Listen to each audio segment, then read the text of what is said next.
Whispers in the Dust, the Ancient History and Tribes of Namibia. Namibia's ancient history is not simply a tale of dates and kingdoms, it is the unfolding of a unique relationship between land and people, between desert and survival, between silence and memory. This is a land where the oldest desert in the world meets the oldest cultural traditions on Earth, and where ancient tribes did not simply endure nature, they wove their very being into it.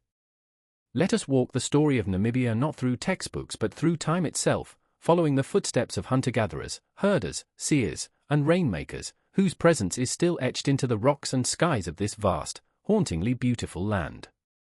Before time had a name, the San people. The soul of Namibia begins with the San, also known as the Bushmen. To call them the first people of Namibia would be no exaggeration. Long before borders, empires, or even spoken histories, the San walked across the red sands of the Kalahari, tracking antelope, whispering to the winds, and living by a rhythm encoded in stars and footprints. They lived lightly on the land but left behind deep marks. In places like Twyfelfontein, now a UNESCO World Heritage Site, they carved and painted their stories onto rock faces, hundreds of images, giraffes with elongated necks, hunters with bows, spirals representing rain dances, and lion men walking on 2 feet. These were not just pictures, they were sacred acts. To paint was to speak to the spirit world. To etch was to hold time still. The San lived communally. There was no king, no throne, only the circle of the fire, the wisdom of elders, and the sacred trance dances that bridged the physical and the spiritual. Their language, filled with clicks and tones, is one of the oldest living tongues on Earth. Every sound carries history, every word echoes millennia. The arrival of the Koko, cattle, ceremony, and migration. Around 2,000 years ago, a new wave of people arrived in what is now Namibia, the Koko, previously Khoikhoi, cousins of the San, but with a very different way of life. They were pastoralists, herders of sheep and cattle, and they brought with them not only animals but new religious beliefs, social structures, and rituals centered around livestock. To the Koko, cattle were more than food or wealth, they were kin. They named them, blessed them, and used them in sacred ceremonies. Their gods were not faraway beings, but spirits woven into the rain, the sun, and the ancestors who walked before them. With their arrival came early forms of social hierarchy. Chiefs emerged, not as tyrants but as custodians of custom.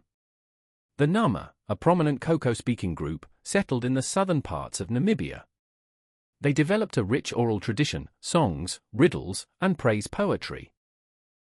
Often performed under the stars, echoing into the mountains of Karas and across the dunes of the Namib. The Bantu expansion, builders of order, guardians of land.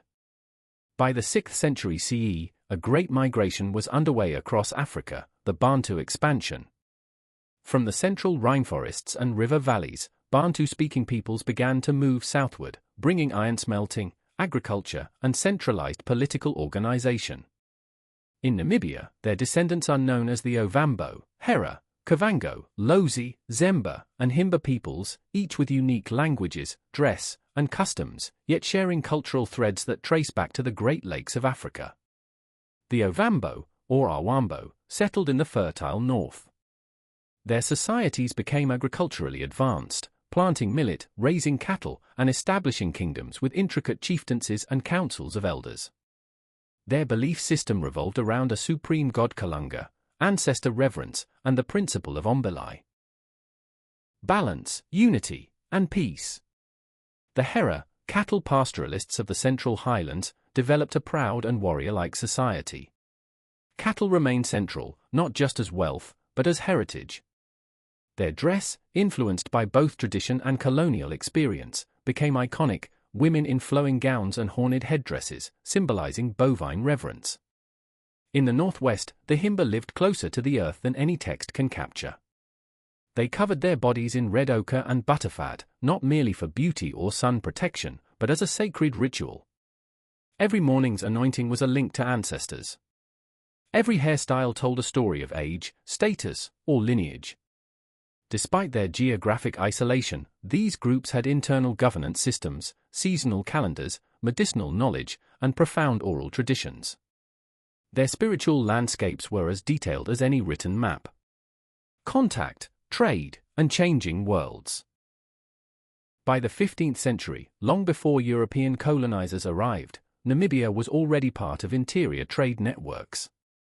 Cattle, ivory, copper, and ostrich feathers were exchanged with tribes as far as Angola and the Zambezi.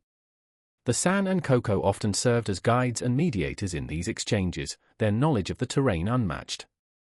But change was coming fast. The Portuguese mapped the Skeleton Coast. German traders explored the interior. And soon, Namibia would find itself entangled in global struggles of empire and resistance. Yet even as German colonists, missionaries, and settlers disrupted indigenous life in the 19th century, the resilience of Namibia's tribes persisted. A landscape that remembers. Namibia is not a land that forgets. The granite outcrops of Brandberg still guard sand murals painted thousands of years ago. The rhythms of the Otjiherero language still carry echoes of ancient hymns. The sacred fire still burns in Himba homesteads, linking child to ancestor, elder to spirit. Every dune, every riverbed, every mountain cave is not just a natural feature, it is a chapter in a living, breathing history. A history where tribes did not vanish but transformed. Where traditions were not erased but reshaped. And where the ancient still lives in the everyday rituals of rural Namibia.